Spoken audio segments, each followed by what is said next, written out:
Yeah, come on. Here we go. Hi, everyone, and welcome to Spark. I'm Joanne Tabalea Murphy.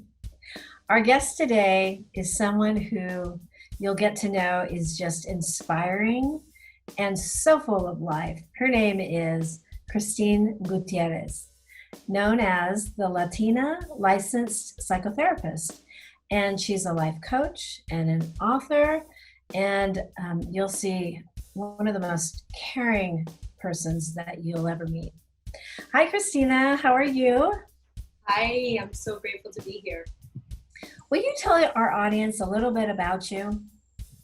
Yeah, so I identify as a Latina woman, born and raised in Bushwick, Brooklyn, and then in Queens, in Ridgewood.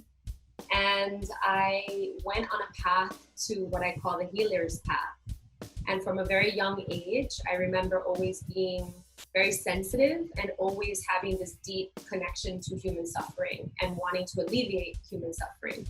You know, from the time I was like 9 or even like 8, I remember telling my mom, begging her for me to speak to homeless people so that I could ask them their story and ask them what happened to them, and vividly remembering the feeling of seeing anyone that maybe smelled bad or didn't have a home, and purposefully making eye contact with them and kind of sending them love and letting them be seen and letting them be heard.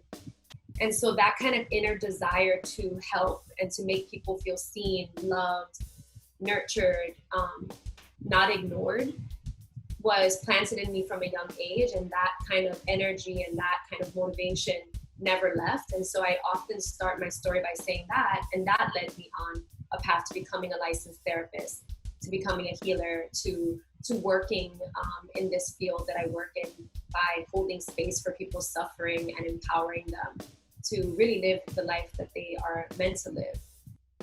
I'd love to learn more about how your upbringing and your culture and your ethnic background, how does that connect with being a psychotherapist? You kind of mentioned it a little bit, but how does that connect with being a psychotherapist? And tell us about Diosa and what does Diosa mean? Yeah, so I love that question. So first, my culture is a deep part of all of who I am. And I believe that the medicine, the soul medicine and the healing that I carry comes from deep within, right? Comes from my ancestry, comes from my bones, comes from my raíces, my roots. And so, my grandmother and my mother, they all had this kind of intuitive connection, right? They were always connected to the earth and connected to healing. And whether they were, analyzing dreams with me or having intuitions about things, these were things that were very common in my household. And, lighting candles, prayer. And so that kind of spiritual connection came directly from my family, from my ancestry, this kind of curandera healer. And so in addition to that, just all the flavors of what makes up a culture, right? Our language, our customs, our vibe, our community. And from an early age, I knew that I wanted to even reclaim it deeper than what I had seen happen in my family. And so I had actually moved to Puerto Rico, where my parents were born and raised in the Bronx and in Brooklyn. And although their ancestry is Puerto Rican, they are born and raised Nuyorican, right? In New York. And so I decided to move back to Puerto Rico when I first graduated with my master's in about 2010, 2011, around there. And I went on a journey to healing my cultural roots, right? And the kind of colonized mentality that sometimes happens while living in the United States. And although Puerto Rico is technically a part of the United States, it's a very complex political situation.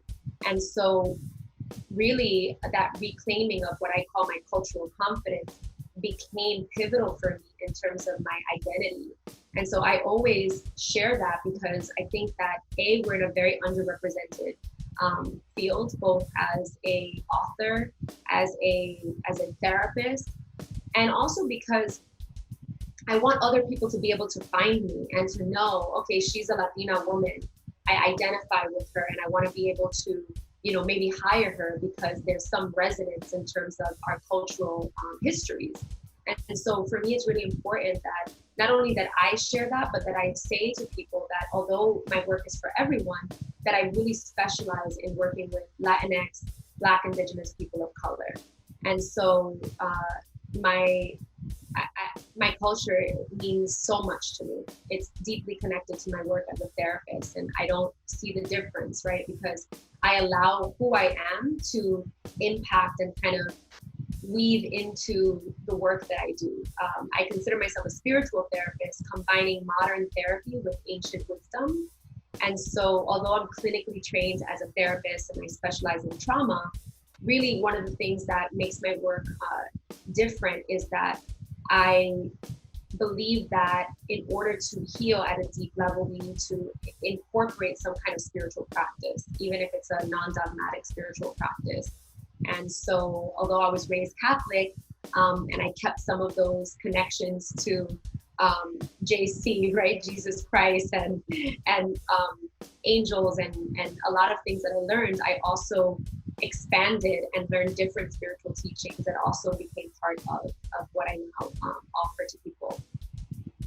Are there challenges and barriers and cultural differences or stigmas that come with that? I know, so I'm Filipino American, and there are certain things on the Asian side that stigmas when it comes to mental health and well-being that are issues and challenges for the community. Is it the same for the Latinx community as well? Yes, I actually, where I grew up in Bushwick, and kind of the borderline was all kind of Puerto Rican, Caribbean, and Filipino. So I grew up with so many Filipino people. So it was like my family. So I love it. We're sisters. Yeah, it was literally Filipino and Latino in my school. And so, yeah, there are a lot of stigmas in especially in the older generations. I think thankfully now it's starting to change, but there are so many stigmas around mental health and being tú eres loca, you're crazy, right? Or why are you going to go speak to a stranger about your personal issues? And also religiosity in the negative sense, right? So the spiritual religious path can be so helpful for healing, but sometimes it can be detrimental in the sense that if someone feels that you can't be religious or spiritual and get mental health. So this is kind of where there also is a lot of issue, right? Because people oftentimes felt that A, they were crazy if they got any professional help, B, that it was no one else's business, and C, that that only God in that very classical sense of like maybe going to church or any kind of like religious beliefs is the only way. And so I believe that spirit God works through everything. And whether that's through a therapist or through a doctor, I believe in merging both worlds, right? Both the practical, the holistic, and the scientific and medical. I believe that they work hand in hand. And so changing that and allowing people to understand that, no, here's what happens, right? Someone that's trained, they're going to keep everything confidential. They're going to allow you a safe space. They're trained to give you good feedback. And so really breaking it down in very simple ways so people know this is a safe place and it's actually something great and you can be perfectly okay and still get help, right? Like destigmatizing what it looks like to get help and prevention, right? Telling people that you don't even have to wait until you have a crisis. You can consistently go to therapy so that you can have a mental, emotional, spiritual support. So many of our listeners are moms and parents. Can you give our listeners a couple of ideas or some advice on how to take care of themselves while they're working at home, how to take care of themselves while they're trying to juggle the work and their family and all the things that come with that working situation? Sure. First and foremost, I always like to say that I'm the kind of person that believes that until you really live it, you don't really know it all. And so while I've worked with Well, I've worked as a therapist and I've worked with many moms and all my friends and moms. I'm not a mom to a human yet. I have like my fur baby, my dog. So I don't want to give advice that is going to speak specifically to that experience. What I do want to do is give you my experience as a therapist and tell you what I think is needed for your mental health. As a busy mom or dad or caretaker, there is this kind of feeling of overgiving and not having time for yourself. You literally are being tugged at, maybe physically, right? Your leg, they're constantly there. They're constantly demanding your attention. And right now, this has never happened before. COVID hasn't happened in our lifetime. So in addition to the normal stresses of being a parent, parents are facing a whole new world of not knowing how to navigate. Teachers don't even know how to navigate fully, what to do right now and how to handle it. So I think that the first thing is to take away the pressure of saying, I have to do this right. That kind of perfect parent notion of, I have to figure this out and do it. It's not going to happen right now, because that anxiety of needing to figure it all out is impossible. So what I would recommend is that if you haven't before, definitely now sign up for at least once a week a therapist where it's just your space for you, right? And maybe even if you're married, to do some couples therapy, so that you have your sacred time to unpack, to cry, to complain, to vent, and for you to be a person, right? Because we get stuck in these roles that don't allow us to really even ask ourselves, how are we feeling? Who are we even, right?